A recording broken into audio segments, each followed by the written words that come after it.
Well, I got some good news, I got some bad news, and I got some even worse news. First, the good news.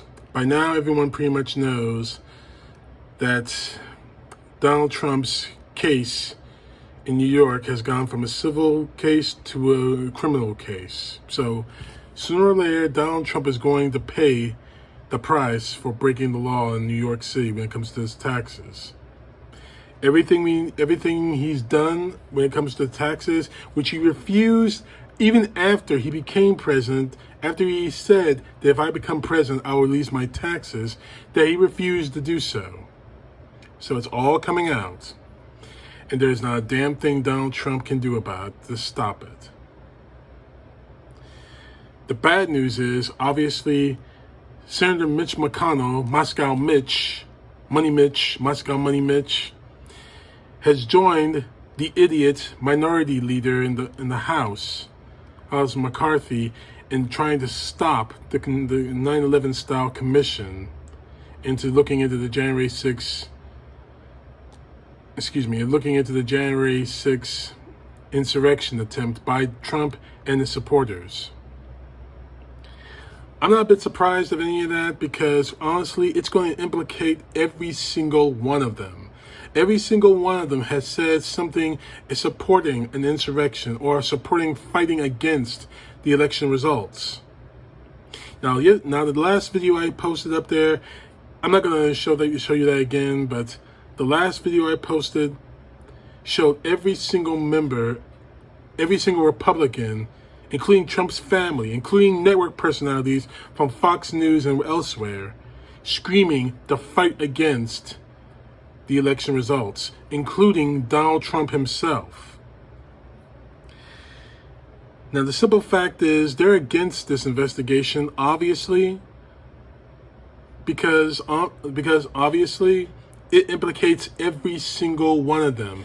Mary Jean Taylor Greene today tried to speak in the House chamber about Black Lives Matter and Antifa, about the protest that happened last year.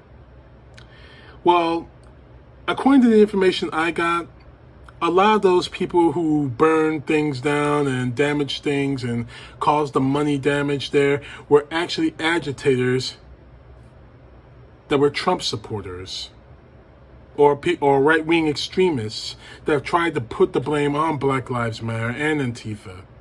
As a matter of fact, I don't even know why everyone's going crazy about Antifa. More on that later on. But the lie they're trying to use, the protests on the summertime, it's not going to work. This commission is going to happen one way or another. You, Mary Jean Taylor Greene, you, Trump family, you, Republicans in the House, you, Republicans in the Senate, you, Donald John Trump, you, former Vice President Mike Pence, are going to be held accountable for what happened on January 6th. One way or another. Now, one of the last things I want to talk about real quick is the simple fact that I have this stone in my shoe. A two-bit punk who keeps messaging a friend of mine who helps me with this channel and with my Facebook page. An idiot who says he's a libertarian instead of being a Trump supporter. A bastard. Okay, I've been watching too much of The Godfather, whatever. Anyway, like everyone else in the Trump camp, or those who say they're not part of the Trump camp, but who really are with the Trump camp, the reason they say that we are slaves, obviously because we don't support Donald Trump, and obviously because we don't buy into the BS that Donald Trump is giving us, because obviously we don't believe in what the Republicans believe in this idea that everything's against them, blah, blah, blah, whatever. And they also use that phrase, that all too familiar phrase made popular by the right-wing Democratic plantation, as in I'm a slave on a plantation ran by Democrats because I don't want to side with the Republicans. More to the point, I don't want to side with Trump.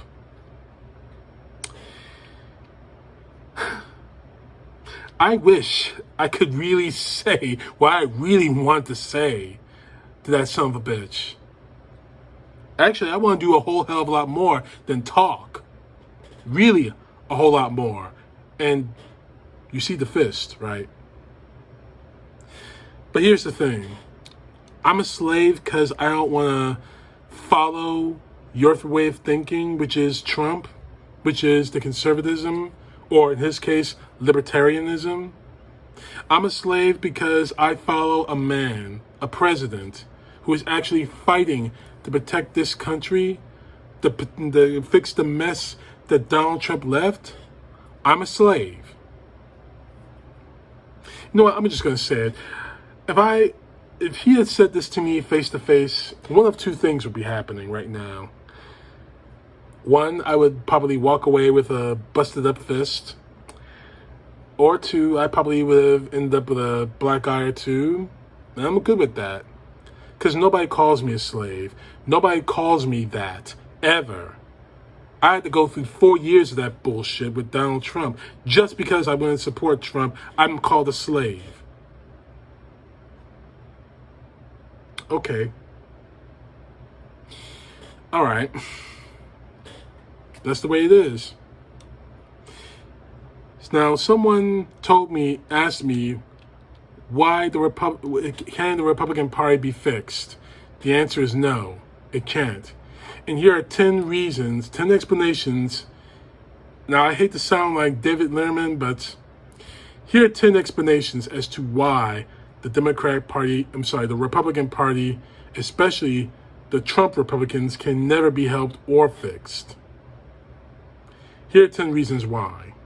And more to the point, 10 explanations to the conspiracy theories that Donald Trump and his Republican and his supporters have given us. All the responsibility, all the crap that they've been throwing at us day after day after day after the election ended. Take a listen to this. 10. There is no organization called Antifa. Antifa stands for anti-fascism. World War II veterans were Antifa because they fought fascism.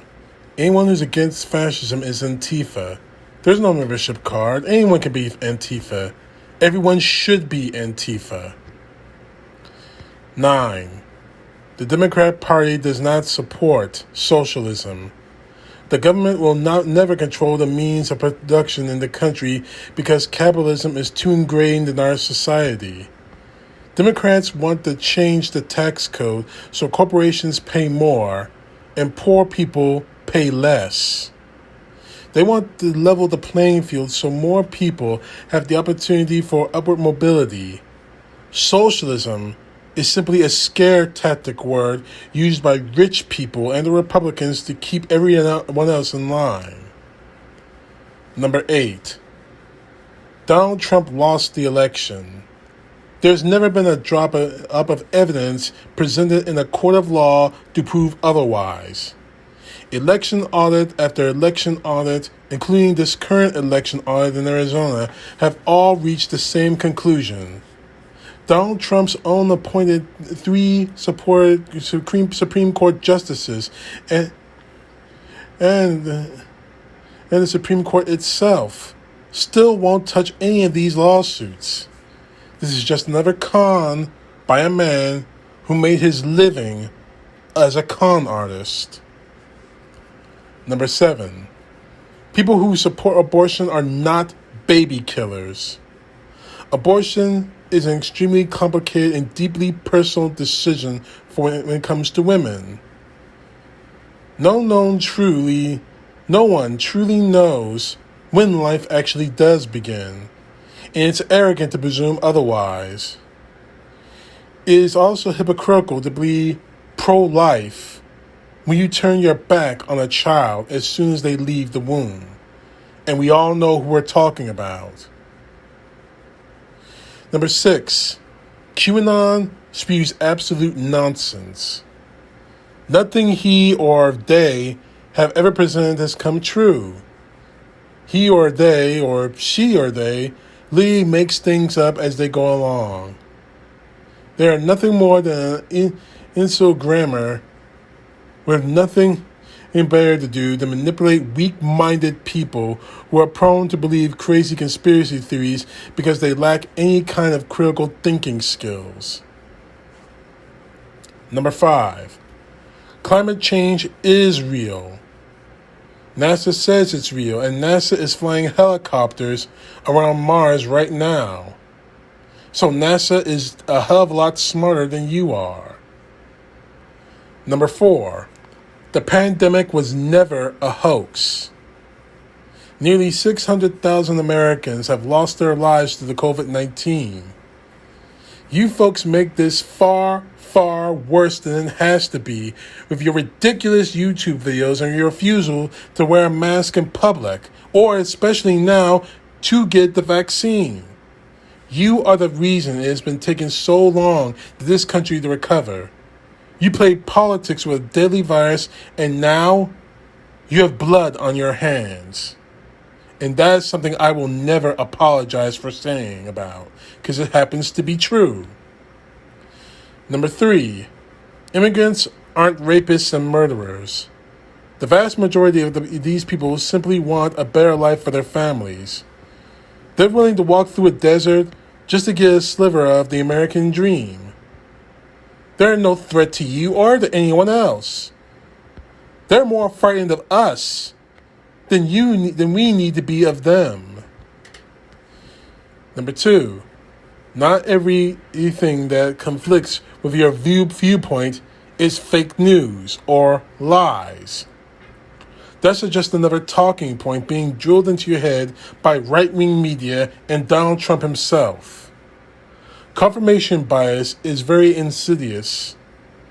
There are people working in conservative think tanks who spend all day trying to figure out what you want to hear as a means to control you. You will never know true freedom unless you exercise independent thought. And number 1, Jesus would never have supported a man who commits at least one of the 7 deadly sins on a daily basis. Donald Trump is a false idol. Period. CTP, know the truth. God bless. Peace to the left, justice to the right.